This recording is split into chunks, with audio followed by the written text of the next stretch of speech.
Rhapsody of realities आज Sunday 11/2021 रविवार 11 जुलाई 2021 Sunday 11 जुलाई 2021 आज रविवार 11 जुलाई 2021 आज रैप्सोडी ऑफ रियलिटीज़ में पास्टर क्रिस ओयाखिलोमे द्वारा जो हमको वचन सीखने के लिए मिला है जेम्स 3 चैप्टर 2 वर्स के आधार से आज का विषय है।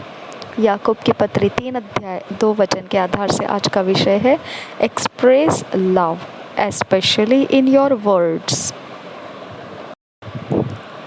प्रेम व्यक्त कीजिए खास तौर पर अपने शब्दों के द्वारा। शब्दों में express love especially in your words. प्रेम व्यक्त कीजिए, प्रकट कीजिए खास तौर पर अपने शब्दों में। हम वचन के आधार से इसे सीखेंगे। James 3 chapter 2 verse. For in many things we offend all, if any man offend not in word, the same is a perfect man and able also to bridle the whole body. और एक बार पढ़ेंगे James chapter 3 verse 2। For in many things we offend all. If any man offend not in word, the same is a perfect man and able also to bridle the whole body. याकूब की पत्री 3 अध्याय का 2 वचन। इसलिए कि हम सब बहुत बार चूक जाते हैं। जो कोई वचन में नहीं चूकता वही तो सिद्ध मनुष्य है और सारी देह पर भी लगाम लगा सकता है। और एक बार पढ़ेंगे याकूब की पत्री 3 अध्याय 2 वचन। इसलिए कि हम सब बहुत बार चूक जाते हैं। जो कोई वचन में नहीं चूकता वही तो सिद्ध मनुष्य है और सारी देह पर भी लगाम लगा सकता है।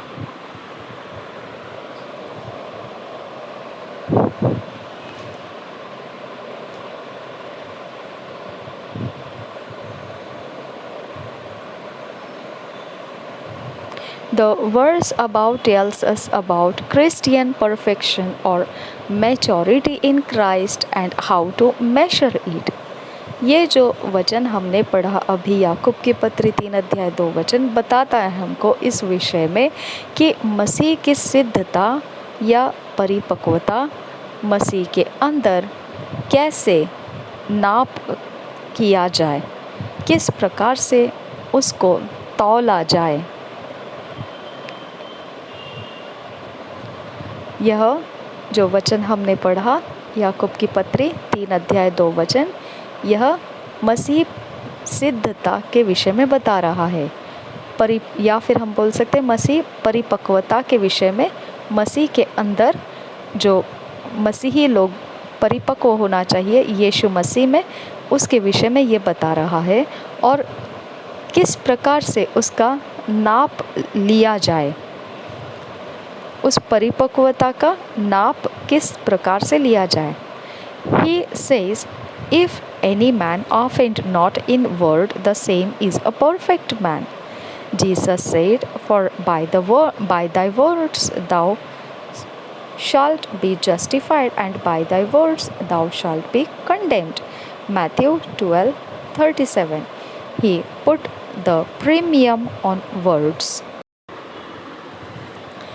जैसे कि इस वचन में लिखा है याकूब की पत्री 3 अध्याय के 2 वचन में जिस प्रकार से लिखा है, इसलिए कि हम सब बहुत बार चूक जाते हैं। जो कोई वचन में नहीं चूकता वही तो सिद्ध मनुष्य है और सारी देह पर भी लगाम लगा सकता है। तो यही वचन को मत्ती रचित सुसमाचार 12 अध्याय 37 वचन में प्रभु यीशु मसीह इस प्रकार से कहता है,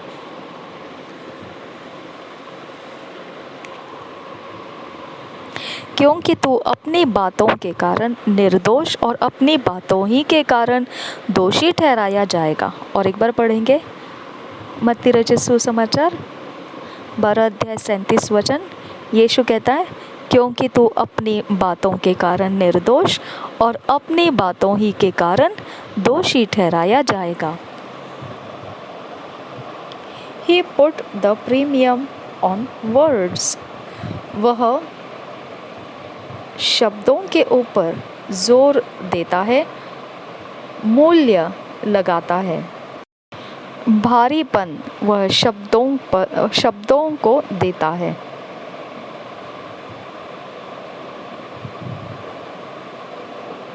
In other words, whether you go to heaven or you go to hell would depend on the words you speak. दूसरे शब्दों में कहा जाए तो आपका स्वर्ग में जाना या फिर आपका नरक में जाना निर्भर करेगा आप कौन से शब्दों को बोलते हैं उसके ऊपर। Your life came by words and so it will always be dependent on words. आपका जीवन शब्दों से आया है, शब्दों के द्वारा आया है और इसीलिए हमेशा शब्दों के ऊपर ही निर्भर भी रहेगा। Some people don't understand this, so they speak carelessly, using profane and derogatory words, especially when they are angry or unhappy. कुछ लोग इस बात को समझते नहीं हैं, इसीलिए वह बेफिक्र होकर बोल देते हैं। कोई गलत बात जैसे लापरवाही से बोली गई बातें कुछ लोग कर देते हैं, उसमें वह अशुद्ध शब्दों का प्रयोग करते हैं, भ्रष्ट किए हुए शब्दों का प्रयोग करते हैं और अपमानजनक शब्दों को बोलते हैं। खास समय जब वह गुस्से में होते हैं या फिर नाखुश होते हैं, especially when they are angry or unhappy. Yes, Lord, yes, Jesus. Thank you for catching my bad points. Thank you, Father. I surrender my life to you. I give my life to you and I take this correction in my life. I'll obey your word, Father. Thank you, Jesus. I'm here to obey what you said now. Thank you, Jesus. Thank you, Jesus. Thank you, Jesus. Don't pride yourself in your ability to subdue others with ugly words that damage their self-esteem. Hallelujah. घमंड से भरे हुए आप अपनी काबिलियत में दूसरों को वश करने के लिए, दूसरों के ऊपर प्रभुता करने के लिए, उनको वश करने के लिए भद्दे और बुरे बातें मत कहिए जो उनके आत्मसम्मान को चोट पहुंचाएगा, उनके आत्मसम्मान को क्षति पहुंचाएगा, उनके आत्मसम्मान को खराब कर देगा। ऐसे शब्दों को, ऐसे कुरूप शब्दों को इस्तेमाल नहीं करना है। जब हमको अपने घमंड के कारण, अपने अंदर की काबिलियत से हम दूसरों के ऊपर दबाव रखना चाहेंगे, उनको वश करना चाहेंगे, तो उस समय ऐसे शब्दों को, जो भ्रष्ट शब्द है, ऐसे शब्दों का इस्तेमाल करके उनके आत्मसम्मान को खराब करने वाले शब्दों को हमने नहीं बोलना है। It may be someone who is confided in you about something, but now there is an issue. Don't see it as an opportunity to expose him or her. हो सकता है किसी ने आपके अंदर ऐसी कोई गुप्त बात दे दी है, आप आपको बोल दी गई है, किसी चीज़ के विषय में गुप्त बात आपको दे दी गई है। अब आपका संबंध उस इंसान जिसने आपको गुप्त बात दी उसके बारे में आपका संबंध खराब हो गया है, उसमें कोई विवाद आ चुका है। फिर आप इसको मौका समझकर उसने आपके पास रखी हुई गुप्त बातों को आप खुलेआम उसकी बातों को, वो स्त्री हो या पुरुष हो, किसी की भी बातें हो, तो आप उसे खुलेआम पर्दाफाश करने की आप अवसर मान के मत कीजिए। ऐसा उसको पर्दाफाश मत कीजिए। जिन बातों को उसने आपके अंदर गुप्त रखने के लिए दिए, वो बातों को पर्दाफाश मत कीजिए, इसलिए कि अभी उस इंसान के साथ आपके संबंध खराब हो चुके हैं।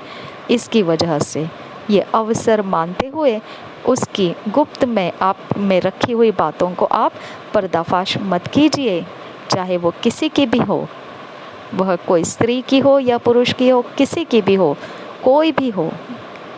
Think about the ministry of the Holy Spirit in your life.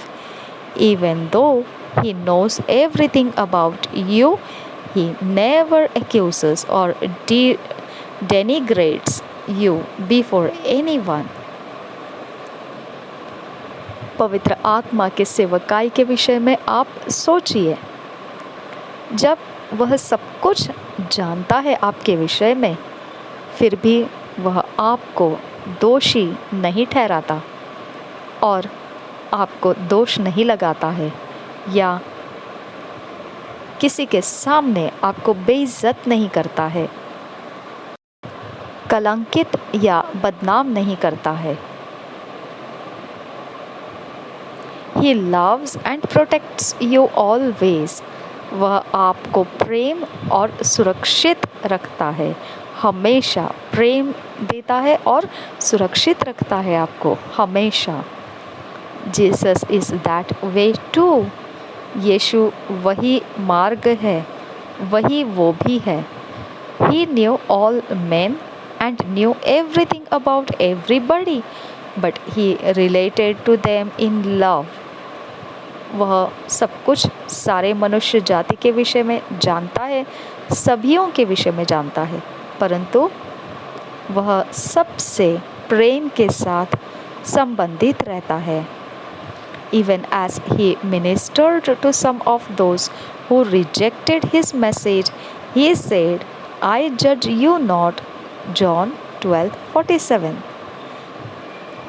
उस समय भी जब उसने सेवकाई की और कुछ लोगों ने उसको नकार दिया, उसके संदेशों को इनकार कर दिया, तब उसने कहा, मैं तुम्हारा न्याय नहीं करता। जॉन 12, यूहन्ना की रचित सुसमाचार 12 अध्याय 47 वचन में लिखा है। यदि कोई मेरी बातें सुनकर न माने तो मैं उसे दोषी नहीं ठहराता। यूहन्ना रचित सुसमाचार 12 अध्याय 47 वचन। यदि कोई मेरी बातें सुनकर न माने तो मैं उसे दोषी नहीं ठहराता। How gracious he is. कैसा अनुग्रहकारी है वह। That's the example he gives us to follow. वही उदाहरण वो हमारे लिए हो जाता है कि हम उसके पीछे पीछे चले। If he never accuses you, if he does not condemn you, if he does not berate you with disparaging words, why do you think it would be proper to do that to your brothers and sisters? Thank you, Jesus. अगर वह आपको दोष नहीं लगाता है, अगर वह आपकी निंदा नहीं करता है, अगर वह आपको मूल्यहीन नहीं बना देता है, आपको बेइज्जत नहीं कर लेता है,